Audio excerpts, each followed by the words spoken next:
Hello, and welcome to Castle of Horror, the show dedicated to horror, movies, and awesomeness. This week, hey, we are back. I feel like we have Woo. been gone for months, and it probably has only been about 6 weeks, but it feels like months and months. We are back, and we have a look at the horror film Island of Terror from 1966. This is episode 434. Bear in mind, if you haven't seen today's movie, we're going to be talking about it from the perspective of horror fans who have seen it. So, warning, spoilers ahead. From Denver, Colorado, I'm your host, Jason Henderson, publisher at Castle Bridge Media, home of the Castle of Horror anthology. With me from Austin is Tony Salvaggio, lead singer and bassist of the band Deserts of Mars, and lead guitarist of the band Rise from Fire. Say hello, Tony. Howdy. Howdy. Also in Austin, Mr. Drew Edwards is the writer-creator of the long-running underground comic Halloween Man, which you can find at Global Comics. He is a Best Writer Ringo nominee, Austin Chronicle Best of Austin Award winner, and a member of the PEN America Fellowship. Say hello, Drew. Like Jello. Like Jello. And finally, also in Denver, color commentary from Julia Guzman of Guzman Immigration of Denver. Say hello. One more transfusion and I'll be a full-blooded Irishman. Oh my gosh. All right. Island of Terror, also known as Night of the Silicates. No joke. And The Creepers is a 1966 British horror film released by Planet Film Productions. The film was released in the United States by Universal, and it is directed by the one and only Terence Fisher. Terence Fisher came right off of directing Dracula Prince of Darkness and went straight over to make this movie. So this is a part of our 1966 conversation, really, of 60s horror. So let's get our opening thoughts, my friends. It is so good to be with you again. I am just super excited to be back and to hear you all. This film was brought to us by Drew. So let's do this. Let's do opening thoughts from Drew, Julia, Tony, and then I'll go. And our first topic will be, Drew, how you discovered this. So you can start it here and then hand it off, or whatever makes sense. But give us your opening thoughts. I do enjoy the movie, but I think what I would rather do is tell the somewhat interesting way that Jamie and I ended up watching this a few Okay. weeks back. So rewind a few weekends back to Comic Palooza in Houston. Jamie and I are tabling, and there is a gentleman and a gentleman and his teenage son. They're flipping through Halloween Man comics, and often when we are making conversation with people about about the comic book, Jamie will ask people who their favorite monster is, and the kid's father, a guy by the name of John, said, "Well, The Exorcist is one of two movies that ever scared me. The other one I can't remember the title of." Huh. But I can describe what the monster looked like. It was the monster looked like a turtle, but with a tentacle coming out of it, and it would suck the bones out of people. And then their bodies would look like jelly. And he, Jamie called me over and was like, "Oh, Drew's seen almost every horror movie," and she describes the monster to me. And I list off a few things that I thought very loosely might in the broadest sense hit on that description, and I was wrong. And so Jamie gets on Google, after I was my own trivia foo was defeated, and she starts looking it up, and she finds that this movie not only is a movie called Island of Terror from 1966, but it is one of my favorite horror movie directors, Terence Fisher, starring one of my favorite horror movie actors, Peter Cushing. And I was just surprised, A, that this was not a Hammer movie, and B, that there was a Terence Fisher movie that first of all that I hadn't seen, and B, that I had never even heard of. Mm. So when the conversation continued, and he was very grateful that that we found the movie for him. And then when we drove back from Houston to Austin the next day, we were like, I wonder if that movie is streaming anywhere. It'd be kind of, I'm kind of curious about it now. And lo and behold, as as things usually are, the movie was streaming on Tubi. Yes. The streaming equivalent of the mom and pop video store from the early 90s. And Yeah. we watched it, and we both got like a kick out of it. It's what some people might call dated. We all know how we feel about that term on this show, but Sure. I think it's a great example of sort of atomic age sci-fi horror. And it also really reminds me of either a Quatermass film or an episode of Doctor Who, just without the doctor in it. And so like I watched in that vein, I really got a kick out of it. So I decided I want to share it with y'all, especially you, Jason, because I figured you would also get similar enjoyment out of it. Oh yeah, absolutely. Thank you so much. That was a wonderful kickoff, especially as to like how we got here with this film. All right, getting our opening thoughts, Julia. So you had a good time watching this. I did. First of all, I want to say I'm happy that we're back, and I miss you guys. So Aw. glad to be here. We watched this movie, and we're also surprised that we hadn't, or at least that Jason hadn't seen it before. Yes. I really thought it was very creative and interesting. Like the creatures were interesting and different. And even though they were slow moving and kind of dorky looking, they were actually pretty terrifying in what they were able to do.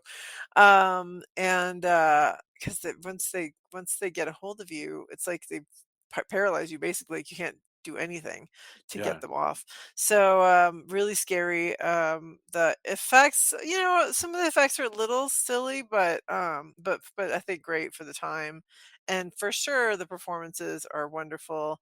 I think the script is pretty good. So I hated, though, I had to say, I hated the woman. I was like, if Really? there's only going to be, yeah, I told you, I was yelling at her the whole time. No, Remember, you that's were getting true. annoyed. You were getting annoyed with me because I was like, oh my God, you're so useless. Shut up. I hate it when when there's just like one token female, and she's just there to be the pretty damsel in distress who screams and has no function. So that part bothered me. But other than that, I really enjoyed it. Thank you very much. Tony, what are your thoughts? Yeah, I liked it. I think it's actually in some ways it's even more horrific than The Blob, which is that's what it kind of reminds me of in a way. As far as these creatures, I mean, they're individuals, but it's kind of has that effect. I mean, it's Yes. the monsters themselves are, I mean, when they're dealing with all of that, it's pretty horrific and fascinating. And I love the atomic age stuff. Julia, I'm with you on the woman, because, and it also sucks because at first she's really liberated, and their relationship is kind of, there's a lot of innuendo and stuff, and then once things go down, you're just like, oh my gosh, all that went out the window. What happened? I wanted to slap her. Like, I was like, we'll get into those parts. I know exactly the parts you're talking about, and it bugged the hell out of me. But I really dug the movie. I was also surprised I hadn't this. I think maybe I'd seen part of it one night, because it did kind of seem familiar, but I was surprised I hadn't seen the whole thing. Given the cast, director, everything. I mean, it just shows how much film is out there, right? Yes. Yeah, no kidding. You just can't. You can't see everything, even if you try. And I damn well try, right? If I can. And especially stuff like with kind of the pedigree that this has. I think there's a lot of really great stuff. I'm looking forward to discussing it, because it's an interesting movie in a lot of ways. I just really enjoyed several things. I loved the color of this. It is a 1960s film. Like I said, if you want to place it in time, truly, Fisher finished directing Prince of Darkness, Dracula, Prince of Darkness, which was Christopher Lee's return to the Dracula role, and then Fisher was available. Nothing turned up at that moment in Hammer, and Fisher was a guy who was working all the time. I'm getting all of this, by the way, out of his biography, Master of Gothic Cinema. He so he goes over. He does a 2-movie deal for Planet Film Productions. He does this, and he follows it with a sci-fi film that I haven't seen called Night of the Big Heat, and that also has Peter Cushing and Christopher Lee.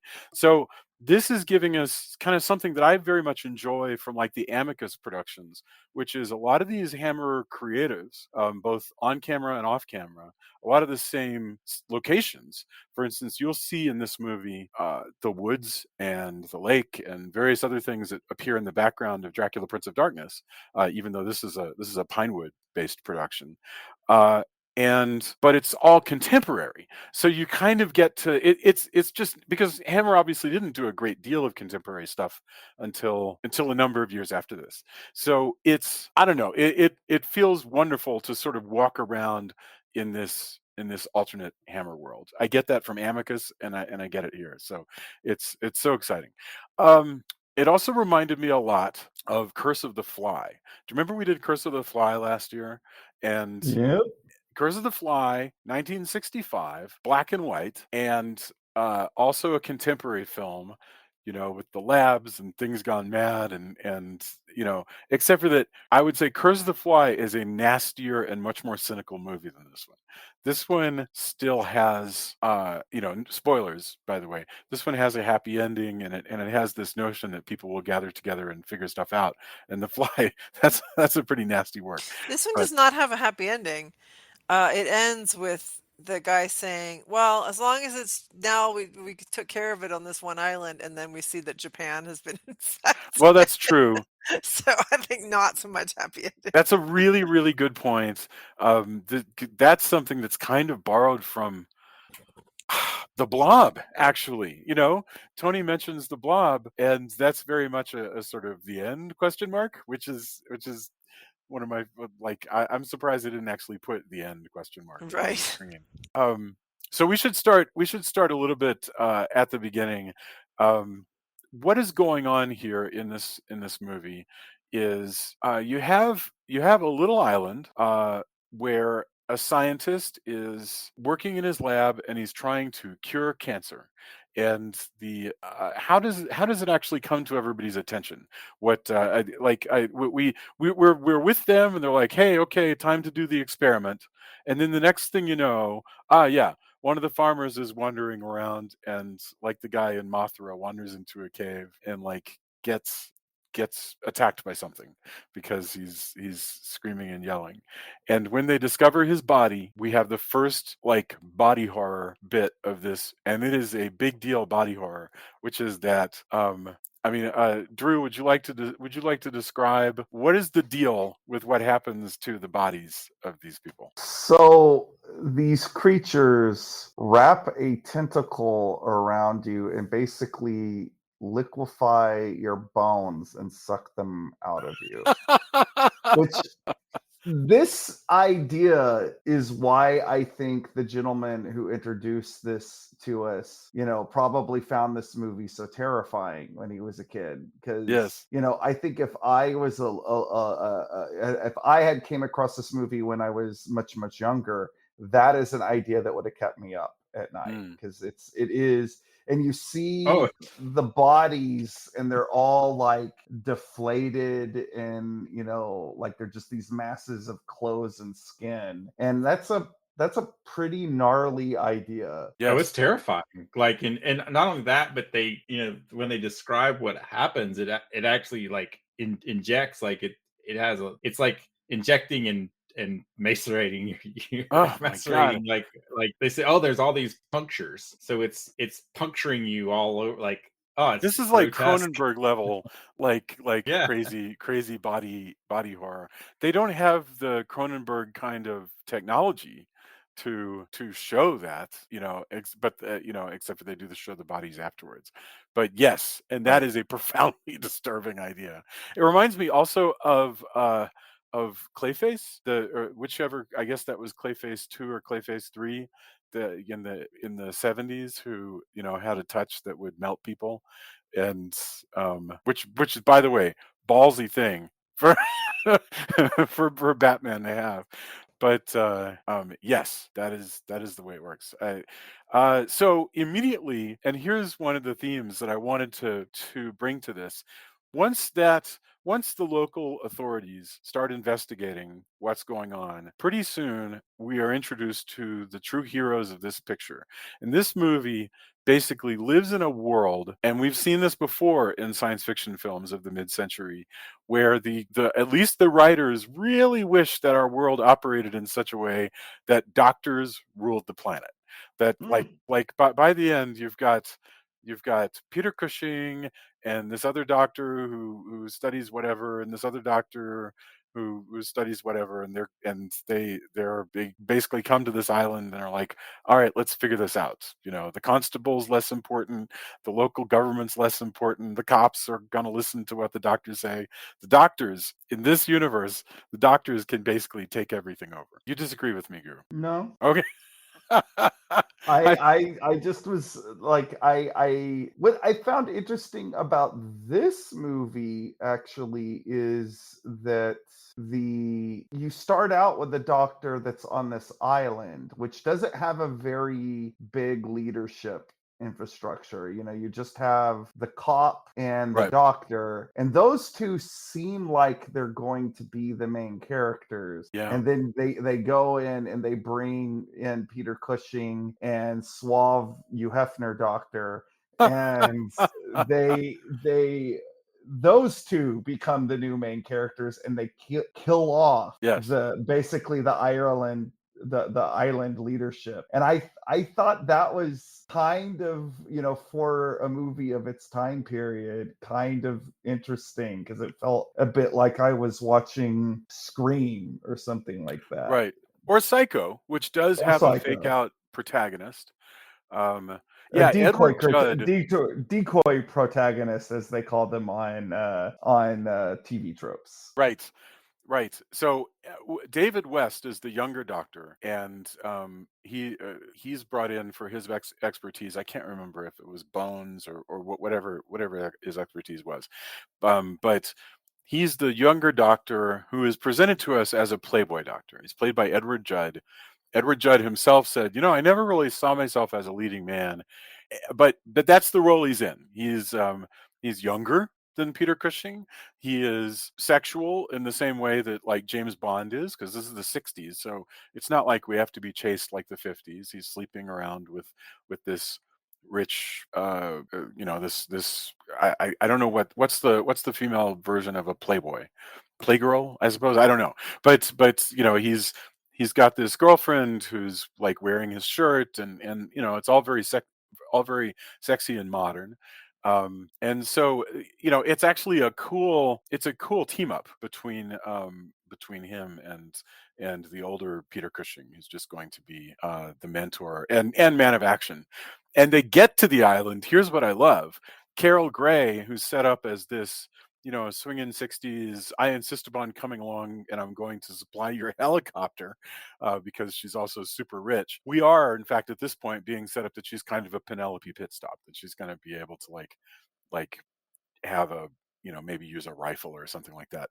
And to Joya's point, I think for whatever reason they abandon that. Like by the time they get to the island, it doesn't make any sense to me that they forget about that. I think they don't either just choose not to do it, or in rewrites they abandon that. But clearly they're heading somewhere in the beginning with her character that they just drop.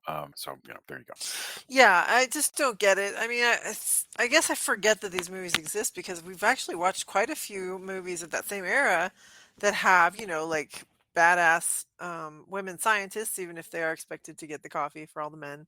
Yes. But or they'll have like whatever. They'll just have all these, and then this one's just like this. At first, I thought he said she was a doctor, but I think he was just introducing her to the other people because I heard Doctor So and So, whatever. So I don't know that we find out what she does for a living. Question mark. I think she's just a socialite. Right. Yeah. There's your word, socialite. Thank you. Well, that's a word for her. It's not a word for what you were talking about as far as a female playboy.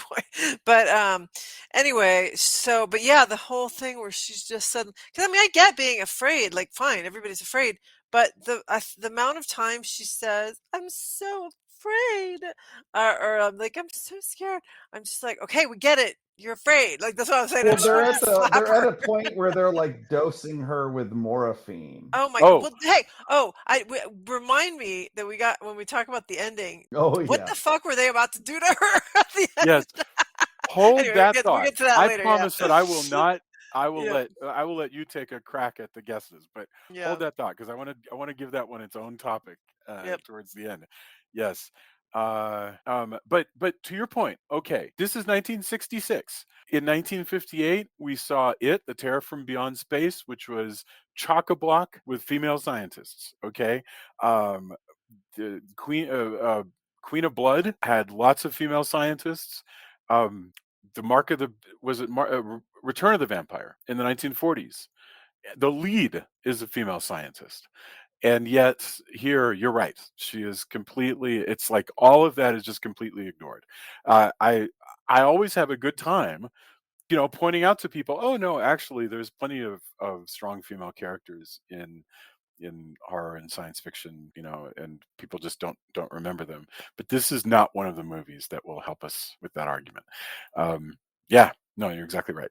Well, it seems like they're sort of setting her up to be a kind of Modesty Blaze type, and they Yes. just they never continue with it. It's just like the script loses interest in it. And that's unfortunate because like the way she is in her introductory scene, like she seems like she would have been cool.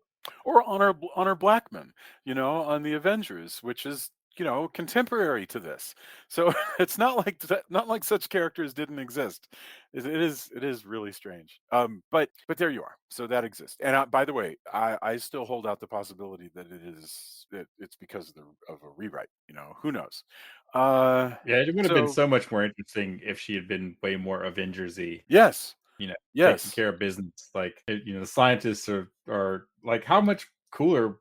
Again, this is speculation. We should review we should talk about what it is. But when I'm watching it, I'm thinking like, how much cooler it would be if she took care of things when the scientists were speculating sciencey things, or right. Like that would have been a cool dynamic. Sadly, we don't get that. Right. No, you're absolutely right. The script here is by Edward Mann. I don't know anything about his writing, so I have no idea what else he created.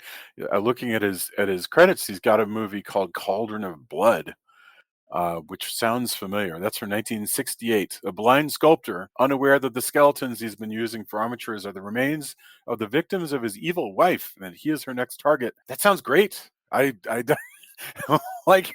That also sounds like that's spoilers. Honestly, that sounds like surely it takes a while to learn that that's what's going on. But I've got to see that Cauldron of Blood. So yes, Peter Cushing, the young doctor, and his girlfriend, the socialite Tony. So Peter Cushing, Edward Judd, Carol Gray, they all head for the island. And this is a perfect situation. So for plot reasons, the helicopter cannot come back for I can't remember, days, a week, whatever it is. So they are isolated on this island. I could swear that we saw something like this recently in another piece where the island that the characters were on was on its own. It's on its own power and everything. So they were isolated from the mainland. And I can't remember the most recent time that we saw that. This island is like cartoonishly isolated because like an island that only has one boat. Well, there's a dock, so presumably there are other boats. Then that creates a slight narrative problem, because if they all had boats, the best thing to do in this situation would just to leave. Well, but we've seen quite a few horror movies where the premise is there's only the one boat that comes every day and it didn't, so Well, nobody, that's whatever. I'm fine with that. I'm just saying that, either there's one boat or there's lots of boats, and this movie only really works if there is Only the one. one boat. Whether or not it makes real world sense, you can ask yourself, but yeah. I should mention there is the other doctor, by the way, who doesn't die, who becomes the third person as part of the active trio, which was Dr. Landers. Dr. Landers doesn't die, right? When does I'm trying to? I guess he dies after they get back to the island. Anyway, he gets his bone. He is the one that dies the first time we see the Yes. monsters, because he tries to Yes. attack one with an axe. He grabs the axe. I really like, by the way, how Fisher works with props in this thing, because that axe is really well established. Like, they're backed up to the axe. We all can see the axe. This is a point where, see, there's a big Gothic mansion that could easily be in any Hammer movie. That they go into, which is the laboratory is in the basement of this mansion. So they go into the mansion. They end up, our team of heroes finally sees the monster for the first time. So this axe thing, they show the axe on the wall next to the fire equipment. And then finally, Dr. Landers grabs it, and then the axe travels through the movie so that later they are able to find the axe again where they left it last time and use it But again. nobody ever tries to actually cut the necks of these creatures, I noticed. But I mean, I guess the understanding was that if they can't be blown up, then an axe probably is not going to do anything. Yeah, Yes. they seem kind of impervious. Yeah. To harm. We should talk about the creatures. You described them. So, like I said, when they first go to investigate the lab, that's the first time that these creatures come out. So, Tony, you mentioned first of all that the creatures have their own soundtrack. Theremin. Yeah. What'd you call it, Tony? They sound like the pedal board from a stoner rock band. Like, there's phaser, there's some, there's a lot of various things. Like, I have most of those effects right now, and I bet it cost way more money back then to make all of those sounds. Right? Well, there's definitely a theremin to make in there. to create that soundscape. But basically, I can make that creature. I can make something similar to that creature, and I use those sounds actually in my sometimes with my bass. So, but I thought it was, all I could think about was how many like stoner rock and doom bands have that creature noise at their disposal. Yep. It's creepy. I mean, in the context of this film, it's super creepy. It does help once they figure that out. It's useful because then they can go, oh, there's a creature around. Yes. One can guess that they're communicating to the hive of other creatures. Hey, signaling at whatever they need to signal. But it is effective and creepy. It was just kind of funny to me as soon as I'd heard it a couple times. Like, hey, wait, it's this yeah. It also kind of reminded me of the sound that you got in War of the Worlds when the tripods are around. You have absolutely, yeah. That was a pretty cicada sound that they make. I need to look that up because that was a pretty common that frequency. Yes, noise modulation is pretty common in that era, and I'd be really curious. I know I've looked it up at least once, but I'd have to go back and check how they're getting a very particular sound.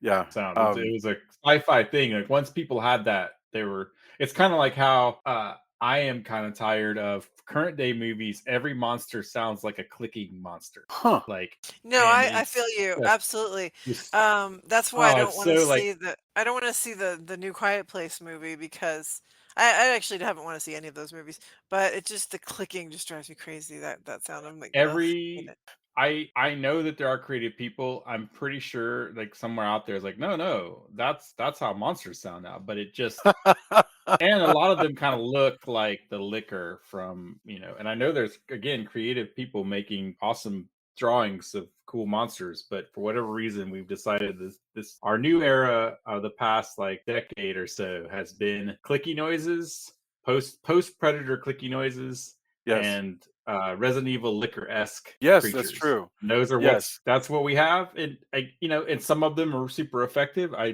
don't mean to poo-poo anybody's work on sound design or anything like that, but for whatever reason, this is what we You can go a have. long And way I with wish backward knees and skulls with no eyes, and basically you've got. I wish that we, I would love to see more I would love to see more variety in our current day monsters, I guess. I'm amazed, by the way, at how much.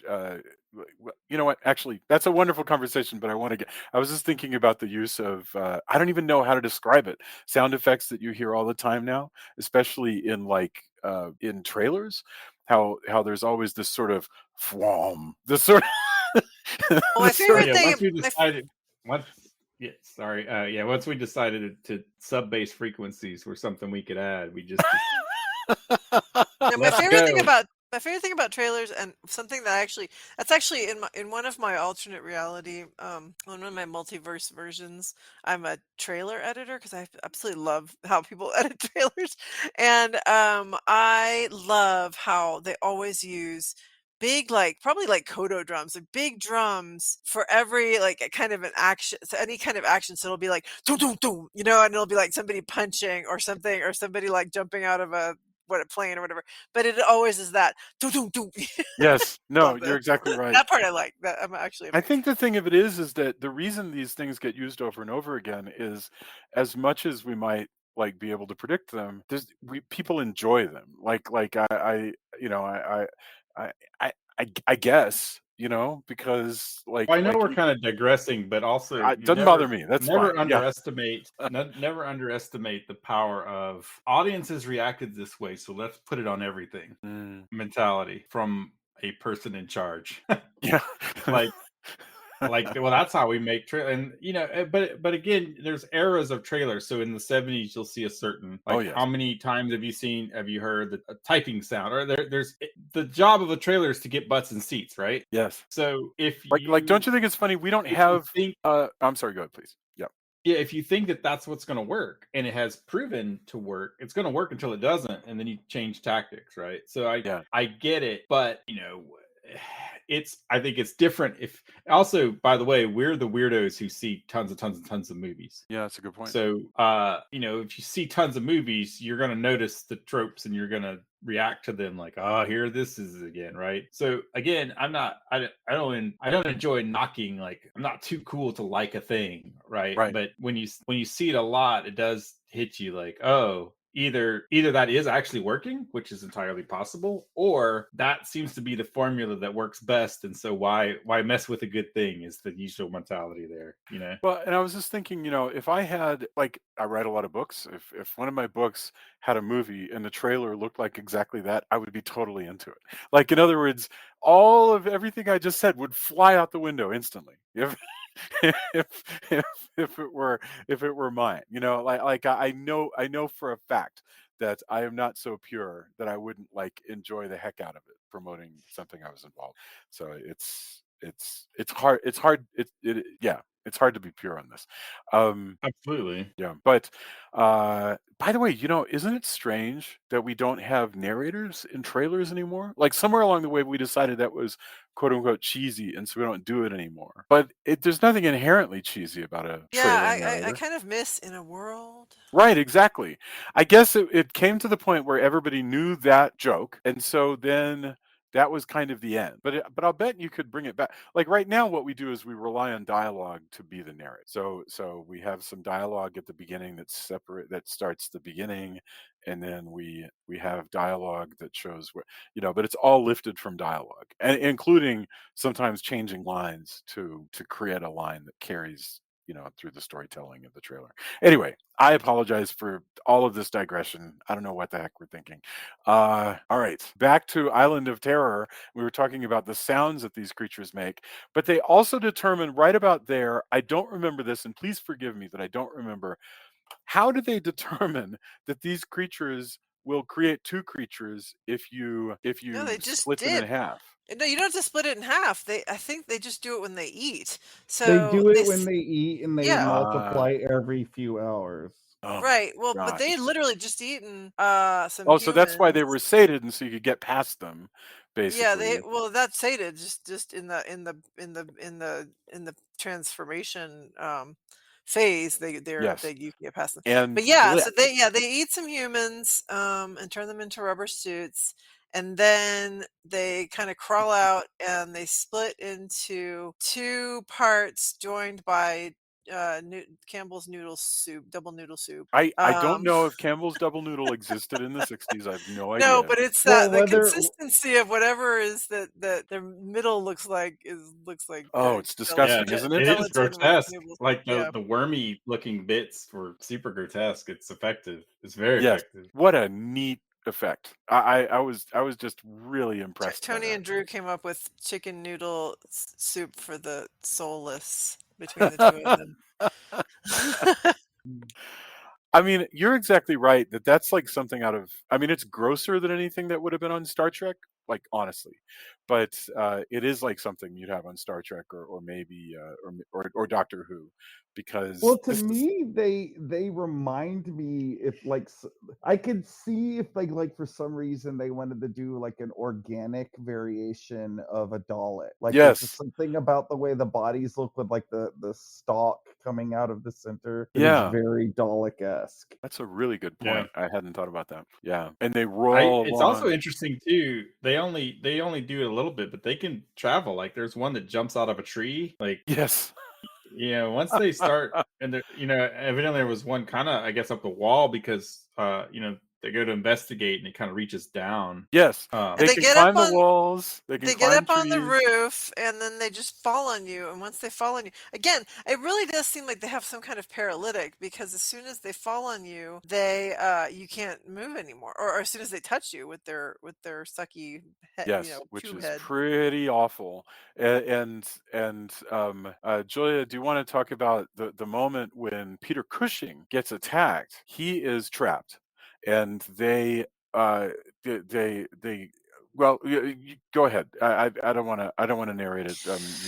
Well, yeah, so they're out at the they've been working out of this big the Gothic place that we yeah, the mentioned. Gothic place, and then I guess they've come out or they're going in, I don't remember which, but anyway, they're outside and they're trying to get away and or get into the car or whatever. I can't remember exactly what's happening, but Peter Cushing suddenly gets grabbed by one. He gets surprised by one, and so it has his hand. So he yells out for his colleague, and the colleague has the axe with him, and I'm thinking, oh, they're finally going to try to chop the thing's head off and we'll see if it works. No, he chops his hand off, chops Peter Cushing's hand off, Well, and Yes. because that's the only way that he's going to be able to Yeah. save And a him. surprisingly It's shocking. grisly Yes. manner. First of all, because it's Peter Yeah. Cushing, Yeah. and Peter, we're not used to seeing Peter Cushing Mm-mm. treated this way in a movie that he is the star of. Yeah. And also, like, they show the hand get chopped off and there's Yeah. like blood spray. It was a good effect. It's pretty gory by 1960s standards too. Oh, By today's goodness standards. gracious. Oh. Yes. Yeah. Although, holy hell, somebody roll up a damn window. That's the Right. one. Like, Right? like That's what I like, kept they thinking can't too. get in, and I was like, But they actually can Why? break windows too, so that doesn't turn but out they to be. But it would have don't ever hindered like them. It not would in the have hindered. car, Yes. not immediately. It But would have Right. hindered them. they get attacked so many times, and it's about to get them. You're like, why are your windows down? And the real reason is probably because if windows up, A, you won't get sound, and B, you're shooting through glass at that point, and you're probably not going to see the actors' reactions as well. There's a practical camera reason why, but Yes. damn it, man! Like practically, like for the narrative, is like, what is wrong? Like, why are the windows down everywhere? I love the Just- suspense of that sequence, by Oh. the way, because the young doctor realizes that the car isn't going to start, and he actually gets out of the car. I rarely see this in an action movie. Gets out of the car, pops the hood, jiggles something, who knows, gets back in the car, and it starts. And I'm like, I can't remember the last time I saw that outside of MacGyver. Like, nobody ever works on a car in the middle of an action scene. That was neat. So I thought that was very cool. Yeah, I was impressed by that guy's handiness, given that he had no tools. Yes, yes, absolutely. So I'm trying to, after they escape there, then they move. So Peter Cushing gets patched up, and he says the line, Julia, that you mentioned in your opening, that he's had a lot of blood transfusions, but he's good to go. He's a manly man, and losing a hand He is doesn't just even want morphine. right. All part of a day's work. Sometimes you lose a hand, and that's that's just the way it operates. So they situate themselves now in like the pub, I guess, or the inn, and they just roll out their papers and they just keep doing work. It's Yeah, hilarious. the reason he didn't take the morphine is because they needed to save it for the hysterical woman. No. Yes. Yes. They set themselves up, and at this point, the local he called himself the town authority or something. Anyway, I'm gonna just go ahead He's and call him basically the Burgermaster from an old Universal movie. yeah, I'm gonna call him the Burgermaster. I had exactly the same thought. So the Burgermaster and his various cronies come around and go, "Oh, what's all this?" And Peter Cushing and Edward Judd say, "Oh, well, there's creatures killing people and turning them into floppy rubber suits. So we're on it. Don't you worry." And he goes, "Okay, let us know what you can do." That was it. And they continue working. There is not in that scene anything on the order of like, who the hell do you think you are? I'm going to go do my own thing. Like, nothing like that. I was shocked by that because I kind of figured that you would have some kind of pushback, but that's okay. It's not a No, they work together more or less harmoniously, even when Peter Cushing and the other guy are like, let's nuke some of your cows and feed them to the monsters. Yes, you're right. That is the next sequence. Is they do come up with a plan, which is poison the creatures, because they determine that the creatures are allergic to radioactivity, like a lot of us, actually. And so they, by the way, because basically a dog had gotten some radioactivity, and one of the creatures ate the dog, and the creature died, and so they've surmised that they can poison the stuff that the creatures will be eating, and so they decide they're going to sacrifice all the cows. But we do have to go back though, because in amongst all of this, they only discover this after they've tried dynamite, fire, Oh yeah. firearms. Like, I mean, it's pretty scary. Like, I forgot. You're right. There's a whole Godzilla wouldn't scene. have to be, there's a whole team of like they're trying, poison, like they're trying everything. And Yeah. that's another thing that makes it kind of scary is, yes, it seems like they should be able to chop at the tentacle or try, like, I'm surprised nobody did try that, but they probably didn't want to, you create X amount of creatures, maybe you don't want to mess them up. I don't know. Right. But like one guy gets just trying to firebomb it. Like they have Molotov cocktails, they have dynamite. Even the dynamite doesn't really work. It just kind of keeps moving. All the creatures just kind of run over the dynamite. They're like that the was tripods scary. in War of the Worlds. Like nothing. Yeah. Or like I said, in a Godzilla movie, there's this sequence where the army always comes out and just starts throwing shit at the creatures. And you see the same stock footage of the little tanks heading out to meet them. Yeah, you're right, Tony. And that's actually a really fun sequence because the whole island is there and ready to use all of their weapons. The only reason why, I mean, granted, the scientists created these things, but the only reason they have the radiation is because the scientists was out there with the radiation. Yes. And then they have to also, in amongst them, figuring, hey, by the way, we're gonna irradiate all the cattle to try to poison these creatures. They have to figure out if they even have enough radioactive material to Right. even try that. Right. And they You don't. know, I love To- the fact that they are really good at trying explaining like this is what exponents are. So Right. we're gonna get 1,000,000 of these things in this amount of time if things keep going the way they are. You know, explaining that to the villagers, and then you know they're all trying to keep their island. It would be easier if they just left, but then they're can they escape to the mainland? We don't know. So they're really gonna try. But it also does involve them corralling everybody into an area and hoping it sort again, of becomes Night of the Living Dead for Yes. yeah, the last act of things. Yeah. yeah, Because yeah. they've done the poisoning, and so now all they can do is hope that, like, the fast plan was let's try to blow them up. That didn't work, so now it's the slow plan: poison them and then hope that the things die before they end up killing everybody. Well, but what's funny is that the way they're going to poison them will end up killing everybody because it's radiation poisoning, which we know will also kill Well, all the they're not gonna. humans. I mean, they're gonna kill all these cattle, and So people are not gonna your eat the. I your thought I your thought is that that they'll magically keep themselves from getting radiation poisoning because of their super secure needles that they're they're I using. actually don't know anything about radiation, so I I don't know. don't. It just seemed like they were awfully liberal with I'm the gonna just go with in this movie, you only get radiation poisoning if you are injected with radiation. That is Yep. so that's what we're going with in this film. I mean, they do wear a radiation suit, but only Oh, that's right. after Yeah. at the beginning. There's a thing that's like, don't enter radiation. The guy goes, "Oh, let's check it out. What's in Let's this? check it What's in the out. radiation No, bag?" no, no. And then they put on the radiation suit. And by the way, that was the most boring. I told you there's this hilarious thing that we like to quote from MST3K where they're like driving in the countryside for hours, and the guy and the one of the guys goes, "No one will be seated during the exciting driving through the countryside scene or whatever." And so we always say that whenever, and I'm just like, no one will be seated during the exciting, putting on your radiation suit scene. But then, Yes. like, they have it on, but they're still handling everything, like you're saying, Tony, without the suit on. And then when they're like injecting all the cattle, whatever, I mean, it's still, I don't know. I just felt like they were very, very, Yeah, I mean, cavalier it about is. all that. It's the movie that it is. Whatever works. But Sure. I was just frustrated at the beginning where they're creating these. They don't know that he's created creatures, but there's a door that specifically says like there's a lot of radiation.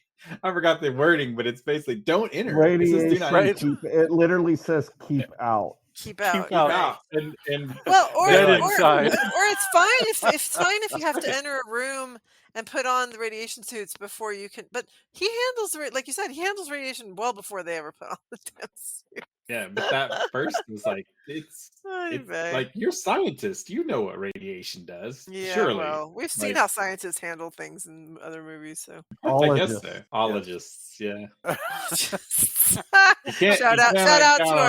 shout out to our friends at the Monster Movie Happy Hour. Gosh, I miss Yeah, the I Monster guess you Movie need happy hour. a nuclear physicist can't like a biologist can't possibly know what a nuclear physicist does, right? Yes. I guess in this field. I don't know. It just again, it is what it is. It's not, it's easy to point fingers at whatever, but those bits were like, because so much of it is interesting and smart. Like the Mhm. bits that are fascinating, and they create these creatures that are terrifying. Yes. And so I think that's the problem. It's the usual problem of like the things that are cool and interesting are really cool, so that the other stuff that's not stands out even more. Yeah, yeah.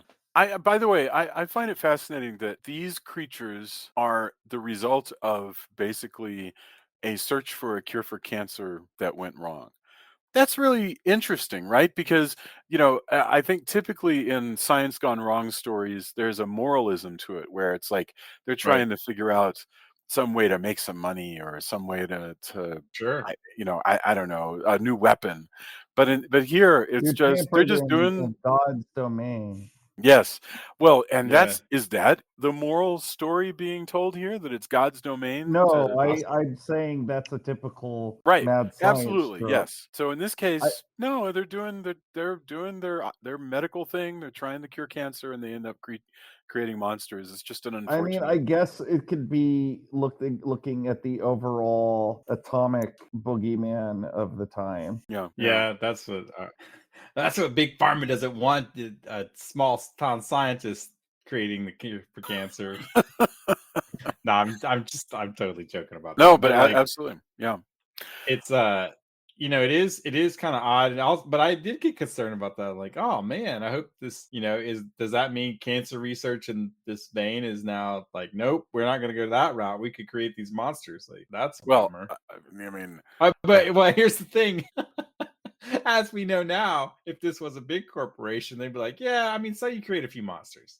I mean, it was on right. an island. It was contained. Like, the real true corporate would be like, oh well, oh, we can create monsters. Can we send those into battle? Right. Would be the second.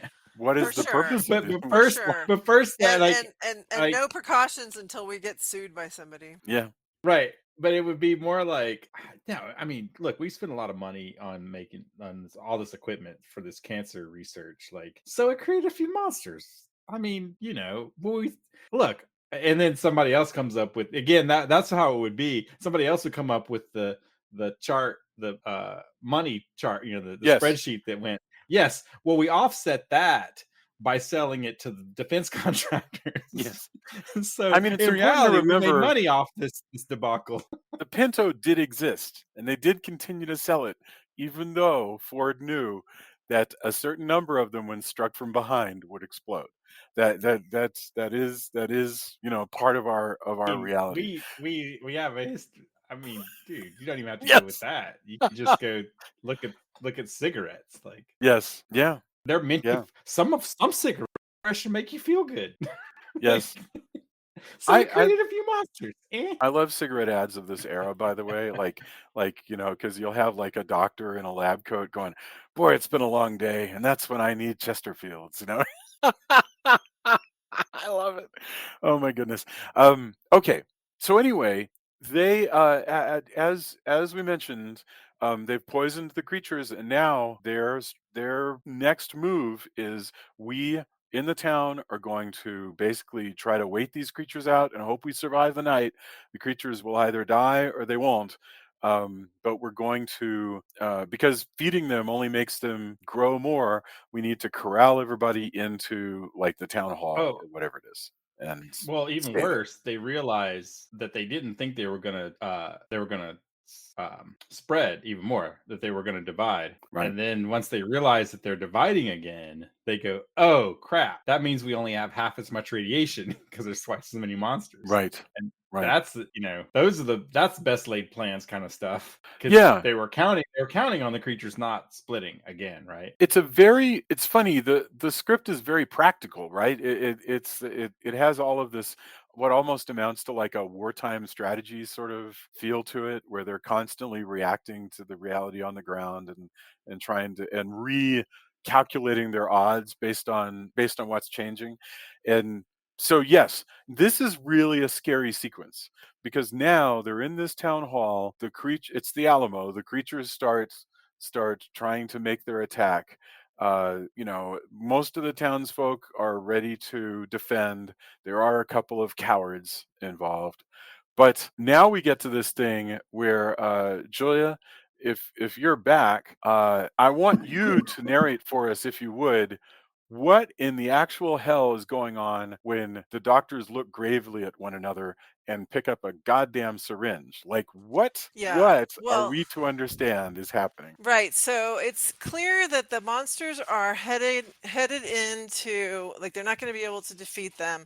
So they're heading into this back room that the last few people have, managed to huddle into, and the woman is about to break into hysterics like she always does. So Peter Cushing picks up, or is Peter Cushing the one? No, Peter Cushing's the one sitting with her, right? And Yeah, the other Edward guy. Peter Cushing's holding the girl. Edward Yeah. Judd picks up the But they kind syringe. of look at each other and they kind of nod. And so he goes and gets the syringe and walks behind her, and he's about to stick her with the syringe. And the question is, are they just planning to just kill her so that she doesn't have to suffer what everybody else is going to suffer because she's pretty and she's a girl? Or are they just going to sedate her so she doesn't scream while everybody else is while everybody's getting No, they or were what? straight up. Like, what is it?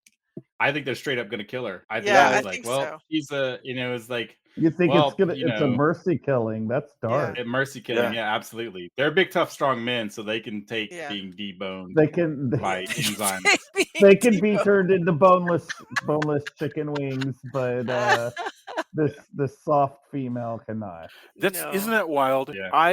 I cannot, like, the only thing I can think of is that's similar to that is in The Searchers. John Wayne, people kind of misremember. John Wayne is not out to rescue Natalie Wood. John Wayne is out to kill Natalie Wood in a mercy killing because he thinks that she's been defiled by the Comanches.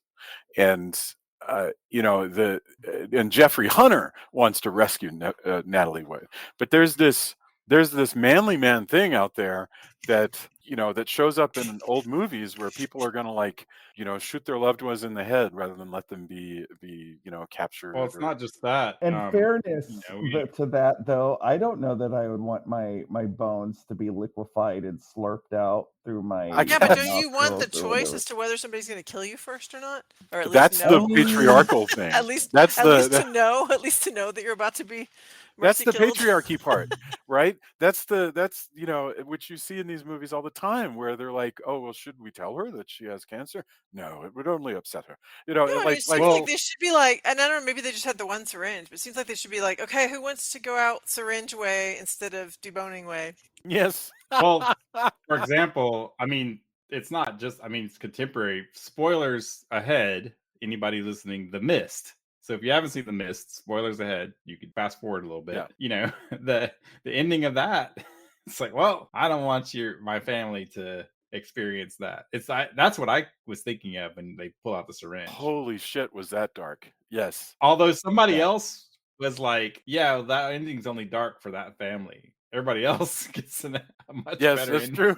That's a good point. Oh, You were following. I the forgot wrong who. characters, I saw it apparently. somewhere on the internet, and somebody was like, in reality, it only sucks for him. Like, Yeah, that's in some ways it's darker, but also like, yeah, I guess you're right. But that's what I was thinking when they pull out the syringe. I was like, oh man. Except for in that one, but it's more machismo version of that, right? Yes, because yes. you couldn't possibly let this hysterical woman, be hysterical and experience this pain. It's a weird of its time kind of thing. It really is. That probably makes more sense if you were watching it at the time it was created. Yeah, it reminds me of the sort of just bizarre kind of manly man stuff that you'll still hear sometimes among people who sort of affect that kind of I'm thinking about people on Twitter and Reddit sometimes that I'll see who just have these really wild and crazy ideas, and they're locked in this sort of 1950s and 1960s concept of I know best and I'm willing to make the hard but choices. most of those people have never had to make an actual difficult decision. Right. You are so right, my friend. It is the Oh, exactly. A real tough guy doesn't have to always tell you how tough they are. That's the the measure. That's the measure of it, in my opinion. Like, and in fact, I learned that early on. I learned that as a young by watching martial arts movies. Like, time and time again, all the master guys were like, I don't want to fight. I don't. Right. If I have to tell you that I'm the most badass, like, I'm not. Anybody who said it was not. And so early on, you kind of look at who, like, and you look even. I mean, there's tons of more contemporary outside of martial arts, but the true action heroes, the true badasses, never had to go, I'm the most badass. Like, you watch their demeanor, like, oh, okay, that's what you're sticking with? You're the best. Well, here's why I tell you you're not. Yeah. And that's exactly true. The people who oftentimes a lot of these characters will say things about alpha this and alpha that, even though it's been disproven, but it's usually like the chihuahuas that bark the most. Right. You ever seen a small dog? They bark a lot. Everybody has a plan until they get punched in the nose. That was exactly. Mike Tyson said that, right?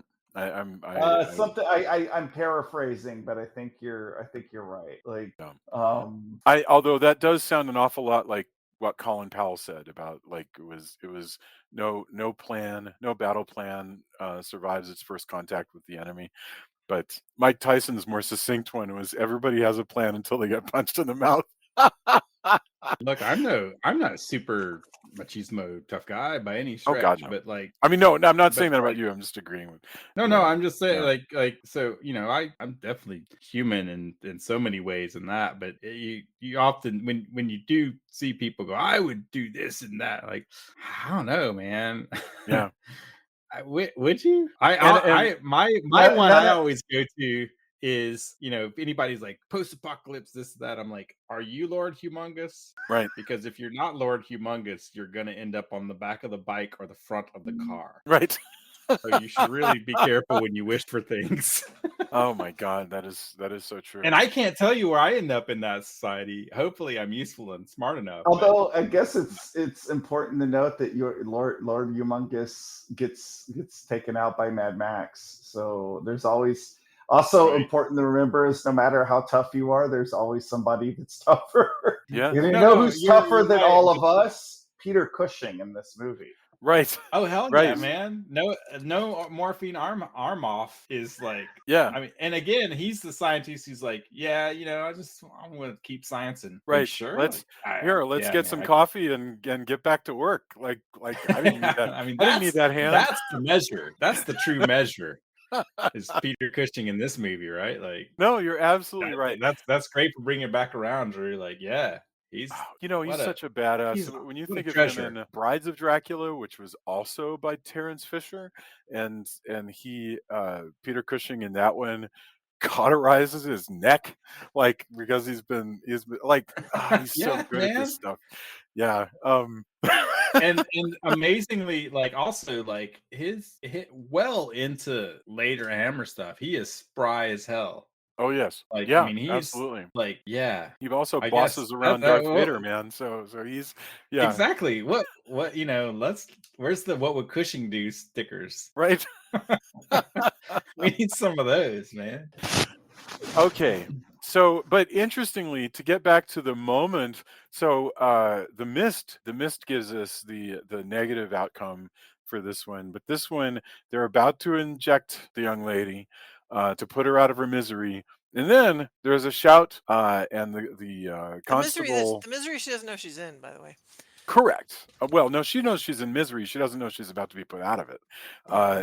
But then the constable shouts, "Wait! The aliens are slowing down," and it's true. They are dying, just like in War of the Worlds. That moment when everybody goes, "Hey, something is going on with the tripods," or I think they call them the machines in that movie, and it's true. They're dying. And so we didn't have to kill Carol Gray as Tony, and that's the end, except for the end question mark, which is, Julia, what you mentioned, which is that there are other people who are trying to duplicate these experiments. Well, they actually mentioned that they're in the pre-stinger that there is a lab in Tokyo and a lab, I think, in Rome. So they're like, this is them following up on their own lore that they've set up. So yes, it's good on interesting though that they would choose another island. I mean, I think that's part of like, see, it's islands. Yeah, good point. But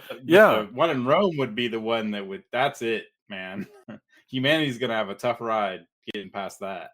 Well, can you imagine the sort of helpful notes they'll be sending to Rome and to Japan going, hey, get out your strontium 90 because you might. Well, or they could send in a Godzilla. Well, then it would just fuse into one giant one and become Destroya. That is absolutely right. Yeah. Yes, exactly. And maybe that's why they chose, like, maybe they were capitalizing on monster movie, like, well, if we started, if we allude to Tokyo, where does this leave monsters? I don't know. It probably wasn't it. So that brings us to the end of Island of Terror. So I want to get our final thoughts and anything that we might not have taken time to mention, theme wise or anything else. And feel free to hit on it, and we can dive into it if we need to. But otherwise, this can be your opportunity for final thoughts, and we'll come back around for endorsements. Drew, you brought us this movie we had never heard of, and I'm so thankful. What are your final thoughts? Good on us for helping create a new cult classic. I don't know. I really enjoyed this movie. I enjoyed this discussion. I hope that this leads some people to check this one out. It's easily accessible on Tubi, so like you don't have to really look hard for it. And I'm glad that we were able to possibly get more eyes on it.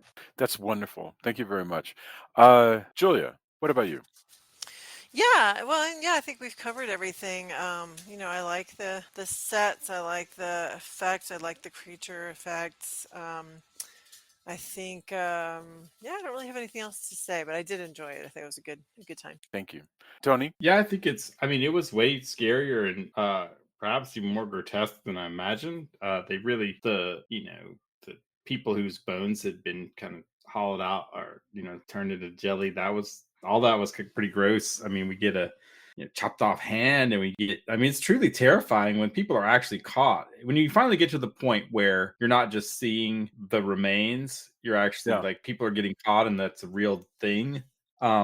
It's horrific. Like I said, in a way that as grotesque as some of the stuff in the Blob, and either one is effective. There's something about the way when people are caught and the way that they sneak up, even though they make all these sounds and stuff, that is even more terrifying in some ways. And we watch a bunch of movies. I wasn't expecting that. Yeah. So that was really cool.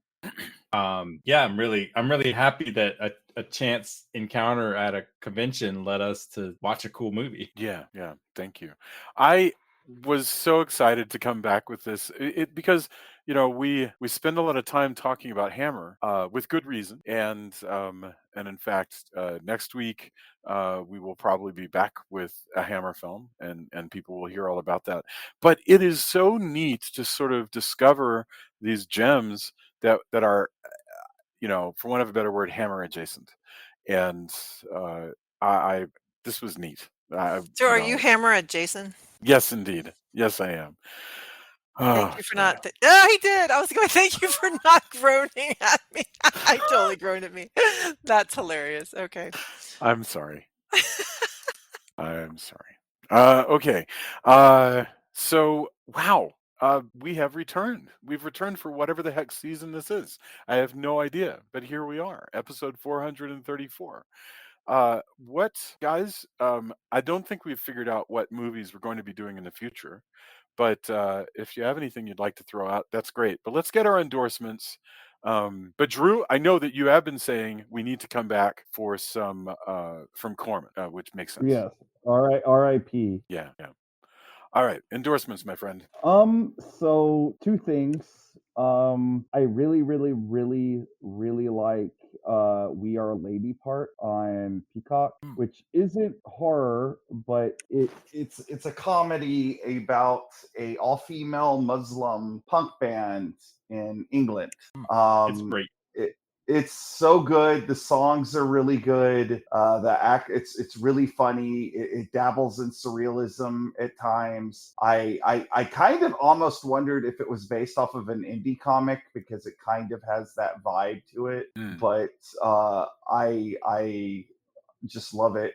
Secondly, more into the territory of genre stuff.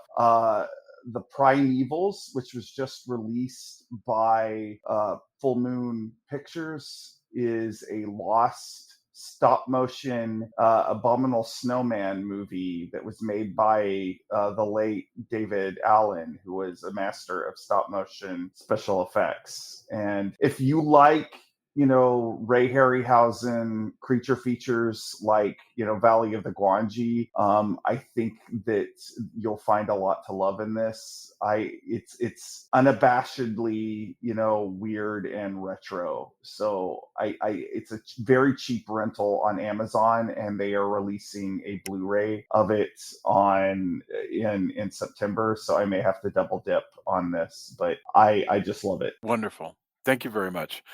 Julia, what do you have to endorse? I'm actually gonna pass because I can't think. I mean, I have been watching Bridgerton, but that's not really genre. And plus, it doesn't need my help. It's doing fine. No, I think people know about Bridgerton. Yep. But no, I can't really. I'm trying to think if there's been anything because I don't really. None of the movies. I just looked at my AMC. I'm like, none of the movies that we've seen at the AMC I want to do. So I don't know. Yeah, I'll have to. If I think of something after you guys go, I'll let you know. But otherwise, I'll let you have my time. All right, very cool. Tony, did you have anything to endorse? I mean, I watched a bunch of stuff. I've actually been watching on Tubi or on Shout Factory. If you didn't want to give money to Tubi, Shout Factory has put out both Speed Racer and the original Mach Go Go Go, which for a long time was not available, and then Funimation had it, but you had to buy a really expensive kind of thing with this big plastic Speed Racer head. It's not very cost effective, nor it was pretty unwieldy. I got it for cheap, but like that was the only way. So it's been fascinating once again to watch it and marvel at the very of a time dub with terrible I mean, as a kid I didn't mind, but like weird names like Inspector Detector, and there's nothing like they just has a normal inspector name in Japanese, like all of these names like that is interesting, like and just strange, like that's what cartoons were thought of at the time. So I've been watching that, and on a personal note, Deserts of Mars has released 2 singles in this time period. We released one for our song Crimson Mountain and another for a song called Shilluminati. If you look That's up, so cool. should play both of those. And I've actually been doing the animation for all the videos. In fact, I'm been working on the new video for the next single that's coming out in a few weeks. That's what I've been trying to get ahead of these because I used to do that. So hopefully people are digging on those. I don't have a release date for the album yet. I'm still trying to get some label interest. If a lot of labels are booked up, so we'll see. I might have to do a DIY release, and that's fine. But yeah, we've gotten good feedback, and people seem to be digging it. So and if you do enjoy it, you can look up Deserts of Mars, Crimson Mountain, and Shilluminati. And if you're on Spotify, that helps us a lot. It doesn't pay a lot, but that's how you're judged these days on if you're doing a good job of spreading your music around is Spotify, which is there's another discussion to be had on all the ramifications of that. But it does help us. And on YouTube, you can watch the lyric videos, or if you go to Bandcamp, I put all the singles up on Bandcamp as well. So wonderful. That's been cool, and we're playing out more. So if you're around Austin, and if you're not, hopefully eventually we'll come to your town as well. We'll be announcing that we'll do all that, but yeah, we're back out there, so it's been really good to be playing out and to be releasing new music and to hear cool feedback. So yeah, congratulations on come here. That'd be fun. Yeah, awesome. Yeah, you should come to Denver. Oh hell yeah, cool. So the only endorsement I can think of that so we just watched The Watchers, and that kept us guessing a little bit, so that was pretty cool and scary sometimes. But I watched Sweden, Heaven and Hell, which is a Mondo movie. I discovered this because I kept hearing the soundtrack to Sweden. Actually, it's Sweden, Heaven or Hell, but it's a Mondo movie from the 60s, and it is so neat. But it's one of those strange movies where, it's a Mondo picture, meaning they're showing bits of culture with a really flabbergasted narrator who's like, can you believe that in this troubled place of Sweden, they have bars where women who only date women gather together in secret, and only these kinds of women go to these sorts of bars. What is one to say? Then It's so strange and Well, I mean, that is how things were until 30 years ago, for sure. no, I know, but the movie is not a real I mean, it's a documentary, but it's actually meant for you to watch it and be both titillated and appalled. That's what's amazing about these sort of. It's not a mockumentary. It's not a fake documentary, although much of it is fake. It's just a particular thing of its own, where it is essentially a. I almost want to coin a term like exploitumentary, where it's just it's pretending to be about something, but it's really about titillation, Oh, well, I mean, most of that is, can you believe that? And right? can you believe it? Wink. Like most Right, of it exactly. is yes, I'm here to investigate this. I surely wouldn't be into this. I'm here only to investigate. I'm certainly appalled by these topless beaches that I can't Yes. believe they have I in would- Europe. Yeah. Can't believe that I've been here for 3 months researching this extensively. This appalling thing that I've been like all the that's, I mean, the idea is yes, and also so that many other people could be like, I can't believe this is a thing. I think I too shall have to go to this movie under extreme duress. Like that is surely fiction. I'll Yes. need to investigate this further. So this movie came out in 1968, and the reason I became interested in it, although I'm appalled by all the sights seen in the film, the music is by Piero Umiliani, who is wonderful, and one of the pieces in this movie became a super famous piece, and it's called Mana Mana. And that came out in 1968, and then Jim Henson saw it and was like, I think I should put puppets to this. And so it became like one of the first like big musical bits of the Muppets was Mana Mana. But it first shows up in this semi-pornographic Mondo movie called Sweden, Heaven and Hell. So it was cool. I felt like I got this huge cultural education watching this thing. So there we go. And that brings us to the shocking conclusion of our 434th review episode. We will be back next week, and I think, assuming everything goes right, we'll have a very special surprise. But I'm not gonna. We're not going to reveal what that is because we don't want to count our chickens. But I think it's going to be a blast. And guys, it's been wonderful talking to you and hearing you, and I'm just very glad to have you back. And I can't wait to talk to you again. Heck off. Awesome. Yeah, I All right. I'll see you later. Definitely. Bye, guys. Good night, everyone.